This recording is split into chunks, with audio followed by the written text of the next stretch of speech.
Alors, pour introduire le thème de mon message de cet après-midi, j'ai une question pour vous.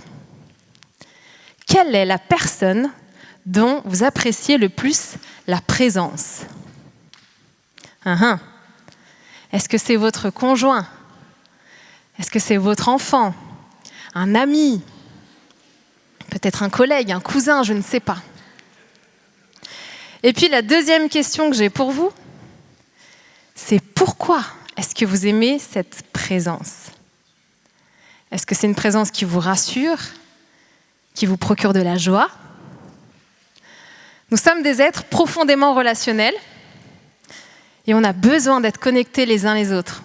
On a besoin de la présence des autres. Et ça, c'est d'autant plus vrai parce qu'on a un Dieu qui est relationnel, qui nous a créés pour être en relation avec nous, qui nous a créés pour être avec nous. Et d'ailleurs, un des noms utilisés pour parler de Dieu, c'est Emmanuel, Dieu avec nous. Alors aujourd'hui, on va parler de la présence de Dieu. Vous savez, la présence de Dieu, ce n'est pas quelque chose de mystique, ce n'est pas quelque chose d'inaccessible, mais au contraire, c'est quelque chose d'accessible, quelque chose de tangible, quelque chose qui est pour toi aujourd'hui, quelque chose qui s'expérimente. J'aimerais d'abord qu'on se rappelle que vivre en sa présence est le désir originel de Dieu et que c'est un cadeau. Ce sera ma première partie. Et puis, je voudrais qu'on envisage que sa présence nous équipe. Et enfin, que cette présence, elle est tout ce dont nous avons besoin. Vous êtes prêts, Église ? Ok. Alors, on va commencer ce message avec un peu de contexte, des fondements qu'il est bon de se rappeler, ou qu'il est bon peut-être de connaître. Le plan de Dieu, depuis toujours, c'est d'être en relation avec nous. Il nous a créés pour être en relation avec nous. Au début de la création, dans le jardin d'Éden, Adam et Ève vivaient en harmonie avec le Créateur.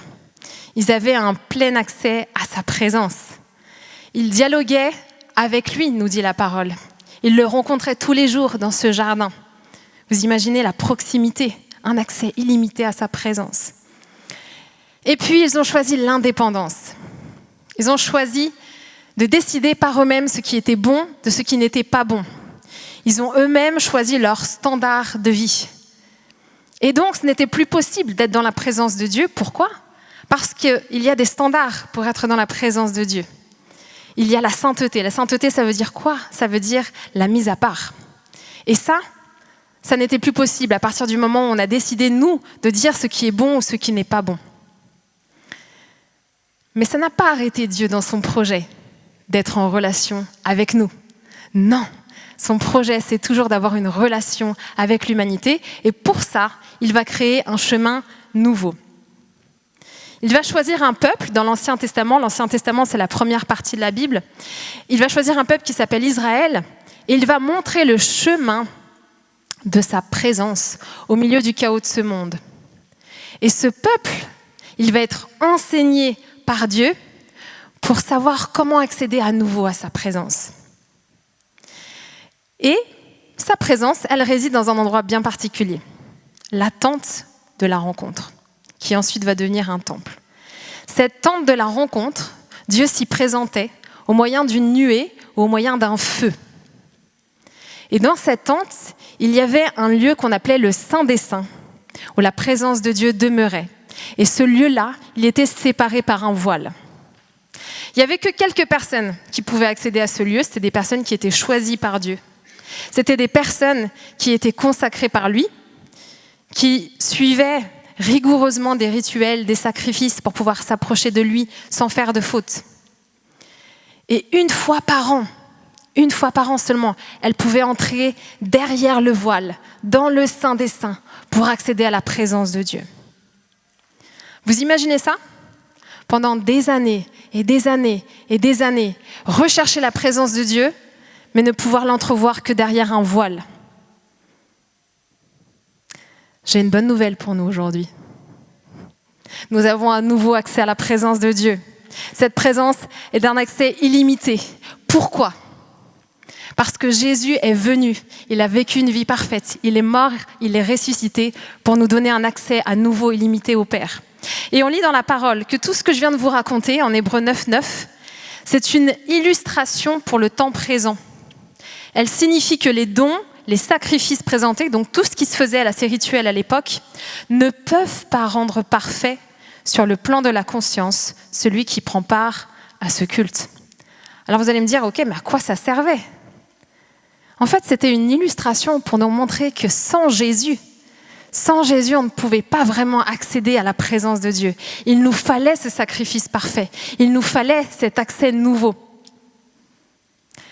Et en Hébreux 10, versets 19 à 20, il est dit ceci. « Ainsi donc, frères, nous avons l'assurance d'un libre accès au sanctuaire par le sang de Jésus. Accès que Jésus a inauguré pour nous comme un chemin nouveau et vivant au travers du voile, c'est-à-dire de sa chair. Jésus est mort, il est ressuscité, une fois pour toutes et une fois pour tous. Et cet accès illimité auprès du Père, il est à nouveau pour nous grâce à lui. Lorsqu'il est mort, on lit dans la parole, Matthieu 27, 51, « Et voici, le voile du temple se déchira en deux depuis le haut jusqu'en bas. La terre trembla, les rochers se fendirent. » Ce voile dont je vous parlais tout à l'heure, il n'a pas seulement été un petit peu déchiré, il a été complètement déchiré pour que nous puissions nous présenter à nouveau en face à face avec Dieu. Quel cadeau! Et j'aimerais qu'on réalise encore cet après-midi que la présence de Dieu n'est pas un dû. La présence de Dieu, c'est un cadeau. Ça a coûté la vie de quelqu'un. Ça a coûté la vie de Jésus, le Fils de Dieu. À nouveau, il est mort, il est ressuscité. Il a vécu une vie parfaite pour que nous puissions à nouveau expérimenter la présence de Dieu. Amen. Si tu viens aujourd'hui pour la première fois, peut-être que tu te dis « Mais moi, je suis tellement loin de Dieu. Mais tu ne sais pas ce que j'ai fait dans ma vie. Mais non, ça, c'est pas pour moi. » Et chanter simplement de la part de Dieu de te dire « Mais c'est moi qui fais le premier pas. C'est moi qui ai envoyé mon fils. C'est moi qui fais tout ce qu'il faut pour restaurer la relation avec toi. Tu n'as rien à faire si ce n'est d'accepter Jésus dans ta vie aujourd'hui. C'est lui le nouvel accès. C'est pour toi aujourd'hui. Il n'y a absolument rien qui puisse t'empêcher d'avoir une relation avec Dieu. Parce qu'au travers de Jésus, c'est possible. Peut-être que ce message est nouveau pour toi. Peut-être que ce message, tu l'as entendu des dizaines, des centaines de fois. Mais j'ai été interpellée encore cette semaine. Ce message, il devrait nous émerveiller chaque jour. Chaque jour. Vous savez, chaque jour, je prends des temps de reconnaissance. Et le sujet de reconnaissance qui vient le plus souvent, c'est « Seigneur, merci, parce que j'ai un accès illimité à Dieu et je n'ai rien à faire pour ça, si ce n'est de me confier en le sacrifice de Jésus. » C'est un cadeau inestimable. Et la prière que je fais le plus, c'est quoi ? Je ne veux pas m'habituer. Parce que si on commence à s'habituer, on va être familier avec ce que Jésus a fait. Et on ne peut pas être familier avec ce sacrifice. Il a tout donné pour nous. Nous devons voir encore sa présence comme un cadeau. Amen. Alors cette présence, elle n'est pas à côté de toi. Elle ne réside plus dans une tente, dans un temple. Mais j'ai encore une bonne nouvelle pour nous. Nous sommes le temple de Dieu. Et la parole nous dit, 1 Corinthiens 3,16, « Ne savez-vous pas que vous êtes le temple de Dieu et que l'Esprit de Dieu habite en vous ? Tu es le nouveau temple, tu es la nouvelle tente. Et la présence de Dieu, elle est en toi. Elle n'est pas à côté de toi, mais elle est en toi. » Il n'y a pas longtemps, je tombais sur cette vidéo où il y avait des fans qui étaient prêts à dépenser des milliers et des milliers d'euros pour pouvoir suivre leur star favorite jusqu'au bout du monde, prendre des billets d'avion, des passes VIP, etc. Et tout ça pour avoir peut-être 2 ou 3 minutes en face de cette star. Mais nous, on a bien plus qu'une star. Nous, on a le Dieu créateur de toutes choses. On a le Dieu tout-puissant. On a celui qui nous aime plus que tout. Et il nous fait le cadeau de sa présence. Et pour ça, on a simplement à réaliser qu'on a Jésus en nous, qu'il a fait tout ce dont nous n'étions pas capables de faire. Il l'a fait pour que nous puissions avoir accès au Père. Amen ? Ok. J'en ai fini pour la partie très théologique. On va passer aux pratiques. Mais c'est important, Église, de se rappeler de cela, parce que ça, c'est la base de notre foi, c'est la base de l'Évangile. Ok, cette présence, elle est puissante. Et plus tu vas lui faire de la place dans ta vie, plus elle va te transformer. Je le disais tout à l'heure, avec la venue de Jésus, avant la venue de Jésus, il n'y avait que quelques personnes qui pouvaient accéder à la présence de Dieu. Moïse faisait partie de ces personnes. Moïse, pour ceux qui connaissent son histoire ou pas, c'est la personne qui a été choisie par Dieu pour sortir le peuple d'Israël de l'esclavage en Égypte et le mener vers la terre promise. Et Moïse, il a vécu des choses incroyables avec Dieu. On dit même de lui qu'il parlait face à face avec Dieu. On lit ceci dans la parole. Je vous invite à prendre vos Bibles pour ceux qui l'ont. C'est en Exode 33, juste après Genèse. Exode 33, versets 7 à 11. Moïse prit la tente, cette fameuse tente dont je vous parlais, et la dressa à l'extérieur du camp, à une certaine distance. Il l'appela tente de la rencontre. Tous ceux qui consultaient l'Éternel allaient vers la tente de la rencontre, à l'extérieur du camp. Lorsque Moïse se rendait à cette tente, tout le peuple se levait, chacun se tenait à l'entrée de sa tente et le suivait des yeux jusqu'à ce qu'il ait pénétré dans la tente. Lorsque Moïse avait pénétré dans la tente, la colonne de nuée descendait et s'arrêtait à l'entrée de la tente. Et l'Éternel parlait avec Moïse. Tout le peuple voyait la colonne s'arrêter à l'entrée de la tente et tout le peuple se levait et adorait, chacun à l'entrée de sa tente. L'Éternel parlait avec Moïse face à face, comme un homme parle à son ami. Puis Moïse retournait au camp. Tandis que son jeune assistant, Josué, fils de Nun, ne sortait pas de la tente. Alors la vie de Moïse, elle a été marquée par le surnaturel de Dieu. Et je vous invite à lire Exode, il y a des histoires incroyables, magnifiques, qui viennent nous encourager, nous édifier dans notre foi. Mais celui qui m'intéresse ici, c'est Josué. Josué assistait Moïse dans tout ce qu'il faisait. Et Josué était appelé à prendre la relève de Moïse. Sacré challenge. Quand on lit juste avant que Moïse avait des face-à-face avec Dieu, on se dit, mais Josué, qu'est-ce qui l'attend ? Et surtout, Josué, comment est-ce qu'il va se former pour prendre la relève de Moïse ? Alors je réfléchissais à ça et je me disais, certainement que tous les jours, il devait avoir un temps de formation avec Moïse.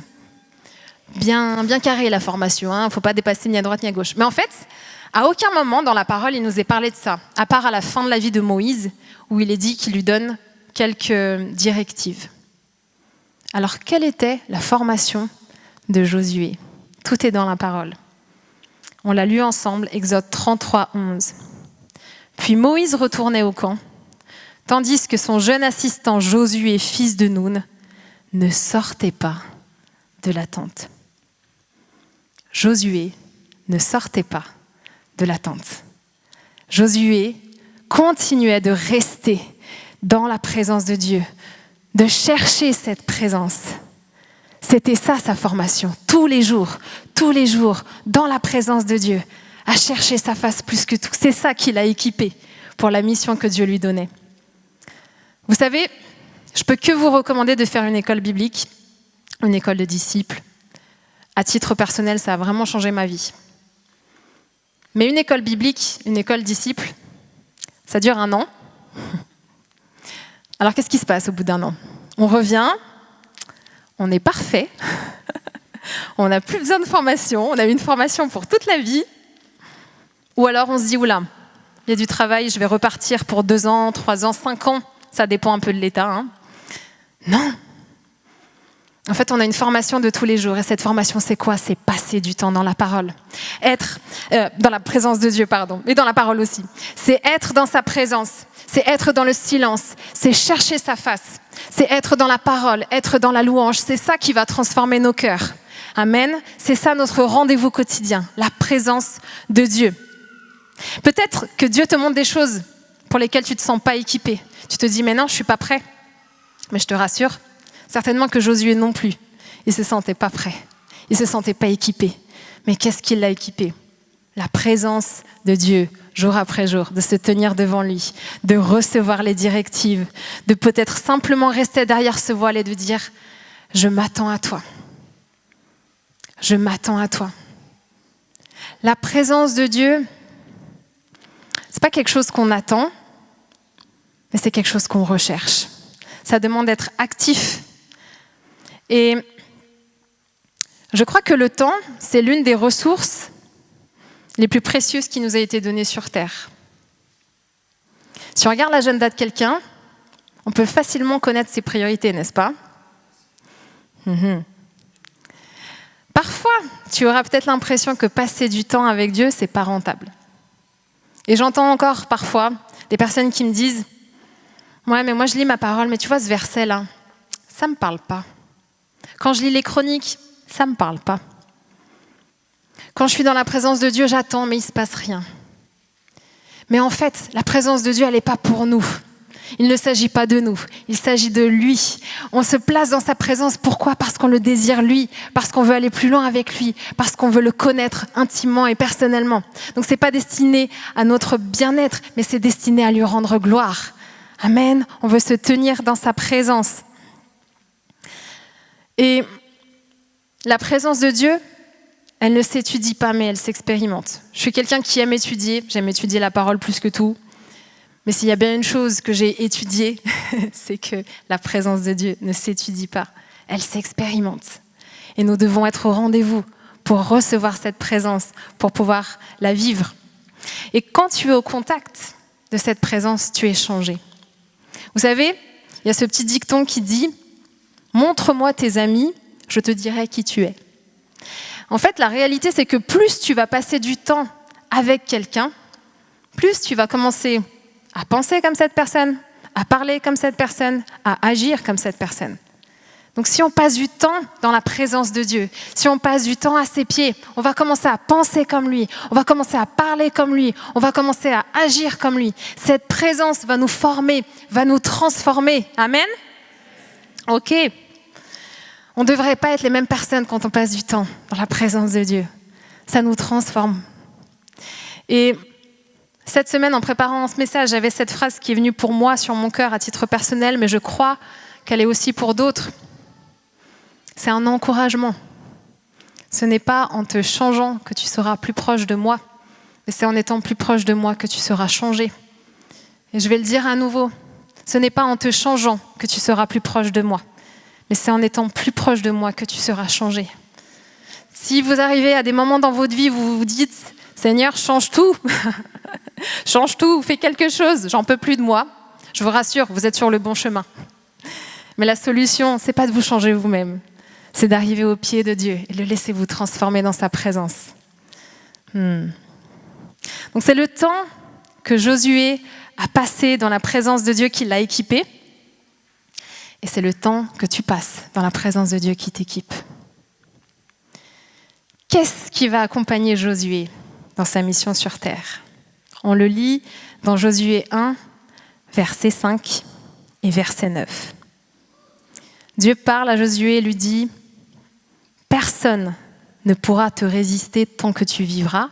Je serai avec toi, comme j'ai été avec Moïse. Je ne te délaisserai pas, je ne t'abandonnerai pas. » Et verset 9. « Ne t'ai-je pas ordonné, fortifie-toi et prends courage, ne sois pas effrayé ni épouvanté, car l'Éternel ton Dieu est avec toi où que tu ailles. » Il est avec nous. La promesse de Dieu à l'égard de Josué, c'est d'être avec lui. Josué a fait de la place dans son agenda, a fait de la place dans ses pensées, a fait de la place dans son cœur pour Dieu. Et Dieu l'honore de sa présence. Oui, je vais être avec toi. Et vous voyez, Josué, il est comme nous. Il ne se sentait ni prêt, ni qualifié. Il le dit d'ailleurs, Dieu. Ne sois ni épouvanté, ni effrayé. Mais je suis avec toi. Cette présence nous rassure. Cette présence nous restaure. Cette présence nous équipe. Elle est tout ce dont nous avons besoin. Et vous savez, Dieu il prendra seulement autant de place dans nos vies que la place qu'on lui donne.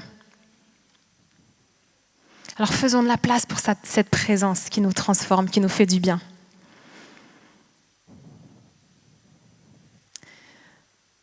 De manière naturelle, on est souvent plutôt orienté vers l'action que vers la relation.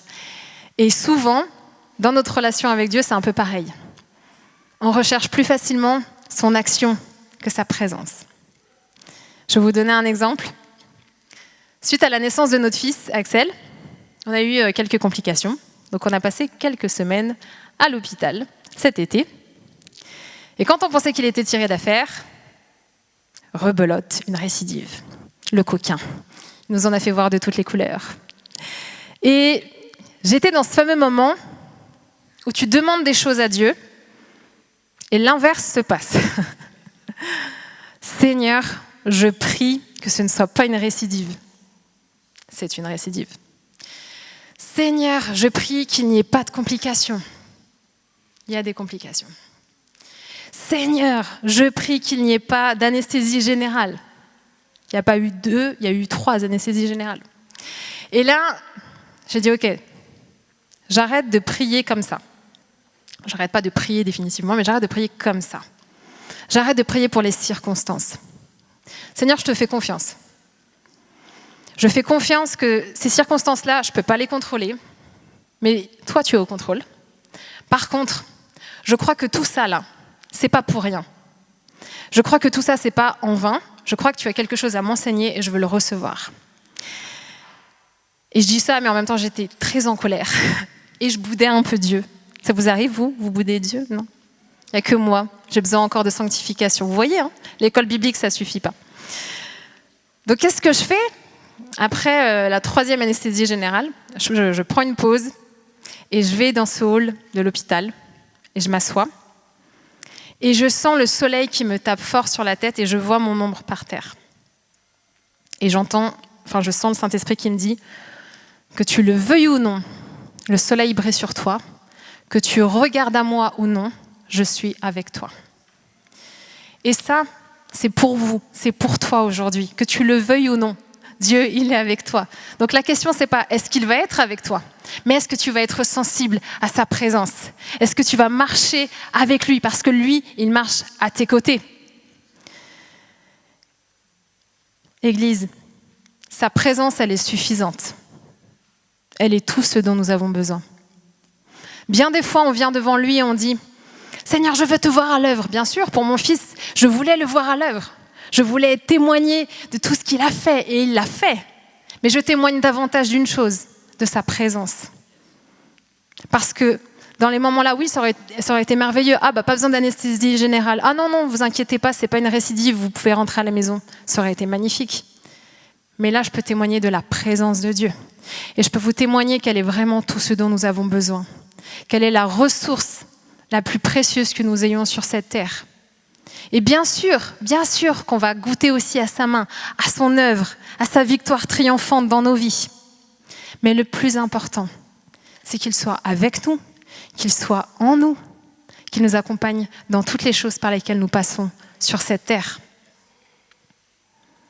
On oublie parfois que le plus important, ce n'est pas ce qu'il fait pour nous, mais c'est sa présence avec nous. Matthieu 28, versets 18 à 20. Jésus s'approcha et leur dit : « Tout pouvoir m'a été donné dans le ciel et sur la terre. Allez, faites de toutes les nations des disciples. Baptisez-les au nom du Père, au nom du Fils, au nom du Saint-Esprit, et enseignez-leur à mettre en pratique tout ce que je vous ai prescrit. Et moi, je suis avec vous tous les jours jusqu'à la fin du monde. » Les dernières paroles de Jésus, ce n'est pas une promesse de répondre à toutes nos demandes en temps et en heure. Ce n'est pas une certitude que toutes nos circonstances vont être faciles. Mais c'est une certitude qu'il sera avec nous dans tous les moments de la vie.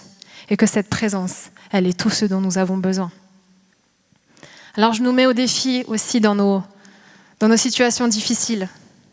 Est-ce que nous avons tendance à rechercher sa main? Et c'est OK, bien sûr qu'on doit prier, bien sûr qu'on doit rechercher sa main, mais recherchons encore davantage sa présence. Alors pour résumer, la présence de Dieu, c'est son projet originel. Ça a toujours été dans son cœur d'être en relation avec nous. Ça a toujours été dans son cœur d'avoir une relation avec nous. Cette relation, elle a été brisée, mais elle a été restaurée au travers de Jésus, son Fils. Il est l'accès à cette présence. Il est celui qui nous ouvre le nouveau chemin vers Dieu. La présence de Dieu, c'est notre formation. Elle nous équipe sur le chemin. Tous les jours, on peut être face à face avec Dieu. Tous les jours, on peut recevoir de lui notre pain quotidien. Être équipé. Et puis la présence de Dieu, c'est ce que nous devons rechercher en priorité. Bien avant son action, chercher sa présence. David, dans la parole, va dire « Un jour dans tes parvis vaut mieux que 1000 ailleurs ». Et je prie que ce soit une réalité pour chacun d'entre nous. Je crois que ça l'est et je crois que ça va le devenir encore davantage. Que sa présence nous suffit, que sa présence est tout ce dont nous avons besoin. Nous sommes des porteurs de la présence de Dieu. Est-ce qu'on le réalise? Nous sommes des porteurs de la présence de Dieu. Si nous sommes désormais les temples où Dieu réside, ça veut dire que nous sommes les porteurs de la présence de Dieu. Cette présence qui t'a restauré, cette présence qui t'a équipé, cette présence qui t'a sauvé, eh bien, il faut que tu puisses la communiquer à ceux qui sont autour de toi, pour qu'ils soient à leur tour sauvés, pour qu'ils soient à leur tour équipés, pour qu'ils soient à leur tour restaurés. Billy Graham a dit « Nous sommes les Bibles que le monde lit. Nous sommes les credos dont le monde a besoin. Nous sommes les sermons que le monde écoute. » Et je me permettrai d'ajouter « Nous sommes les porteurs de la présence que le monde recherche. » Le monde cherche une présence. Et nous sommes les porteurs de cette présence qui satisfait réellement, puissamment. Peut-être que tu te dis, c'est un message qui est simple, la présence de Dieu. Ne nous habituons pas, les amis. Si peut-être qu'aujourd'hui, tu as besoin d'une nouvelle révélation de la croix, demande-la. Demande-la. Et que ton cœur soit toujours émerveillé de ce que Jésus a fait pour toi et de ce qu'il va faire dans la vie de ton prochain. Amen.